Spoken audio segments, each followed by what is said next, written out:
Box braids are my favorite protective style, but what are we protecting?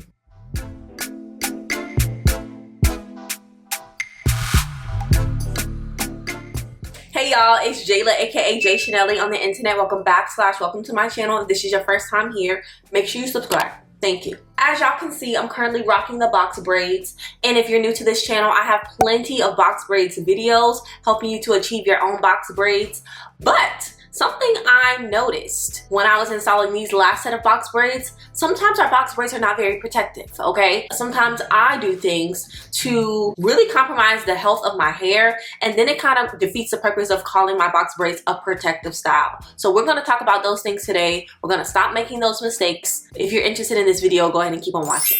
So the first mistake that I've made that caused my box braids not to be as protective as they possibly could was braiding too tight. These braids in my hair right now, I pulled these braids entirely too tight when I was installing.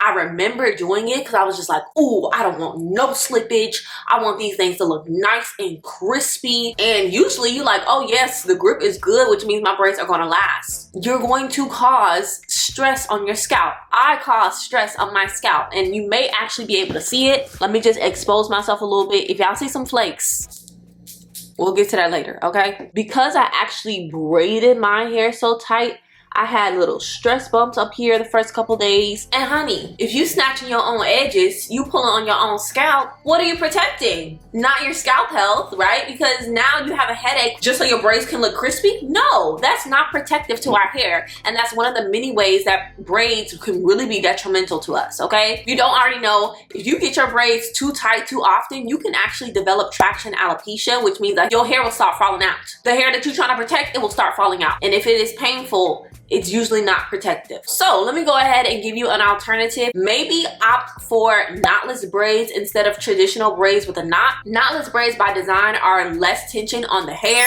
To all the people who are doing braids, if you do your own braids, make sure you're not dipping your natural hair in boiling hot water, okay? We all know that when we are finished braiding our hair, we like to dip the hair in boiling hot water because of the connector line hair is actually a synthetic fiber. When you dip it in hot water, it seals the fibers together, right? And that's how we don't get unraveling at the end of our braids. So if you're somebody who doesn't necessarily tuck when you braid, like me, okay, tucking skills are not there.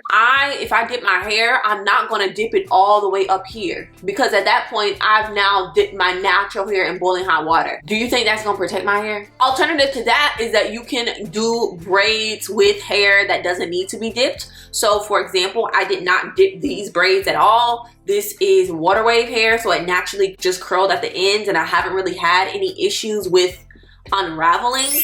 Okay, so the next thing that we sometimes do when installing box braids that makes it less protective than it could be is either doing the braids way too big or doing the braids way too small. Let me explain. When you do super jumbo braids and you use a lot of braiding hair, it's just way too heavy. That's a ridiculous amount of weight that is just concentrated on that one part of your scalp. What are you protecting? Not your vertebra. When I used to get my hair braided by other people, the smaller I wanted my braids, the more packs it took. You know, the more packs of hair that you have, the heavier your hairstyle is gonna be.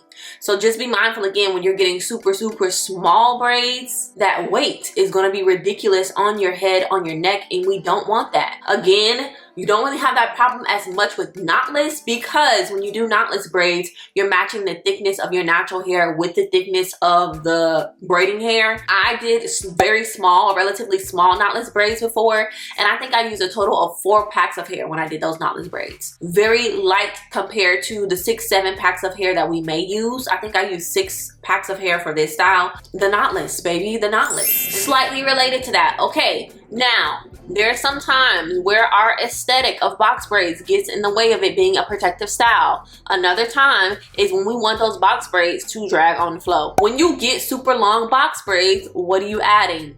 Weight to your head, weight to your neck. We already carry so much tension in our body, y'all, so much tension in our neck, that when you add braids that literally go down to the floor, which means that you had to use 2, 3, 4 extra packs of hair. Again, it's no longer protective because the weight is pulling on your scalp, it's messing up your neck. I'm not saying that I'm never gonna get super long braids again. That's not what I'm saying. So don't even, future me, do what you gotta do, girl. I'm just saying that we have to be mindful of like the times in which we call braids protective styles.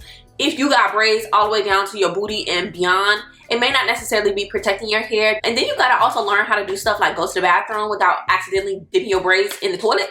Yep. Alternative is to get your braid shorter, a bob once in a while. When's the last time you got mid-back? Just think about it. Think about it. The longer you keep those braids in, the less protective it becomes, okay? So our braids stop being protective when we keep them in for months and months and months and months and months and months. To that, I say we need to make sure that we are washing our hair or washing our scalp, because after a while, baby, the scalp gonna be thirsty, the hair gonna be thirsty. So going 3 months without ever washing your hair, now we're not in the protective style category anymore, right? We're just in very much, I either don't have time to touch my hair, I don't want to touch my hair. Your hair's probably locked by now. So yeah, we just gotta be mindful of how long we're keeping in braids as well. I don't leave my braids in for more than a month. And even if I do leave my braids in for a month, I usually try to wash around the halfway marker. So again, if you're someone who does like to keep your braids in for a longer amount of time, just try to, you know, maybe get a refresh or get someone who does know how to wash your hair in braids, and then, you know, do a little maintenance process to make them look brand new. Last thing I want to talk about, ways that our box braids are not protective, is if your natural hair prep beforehand is damaging, right?